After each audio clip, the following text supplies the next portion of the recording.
C'est un endroit où l'on retrouve des personnes qui sont vraiment arriérées en termes des pensées.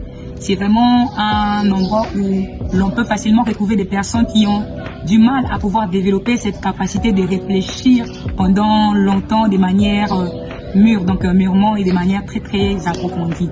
Donc c'est vraiment un lieu où l'on retrouve des personnes qui, une fois que vous leur présentez une situation quelconque ou bien une équation quelconque, ces personnes ont vraiment du mal à pouvoir s'en sortir, tout simplement parce qu'il y a une carence, un déficit réflectif. La 7e métaphore n'est rien d'autre que le flux de transformation.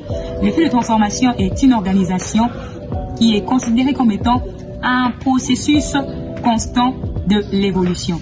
Donc c'est vraiment une organisation qui est considérée comme étant un mécanisme constant, une modalité constante de l'évolution. Donc tout ce qui va avec l'émergence, les développements, le flux de transformation est là considéré comme étant un mécanisme constant de l'évolution.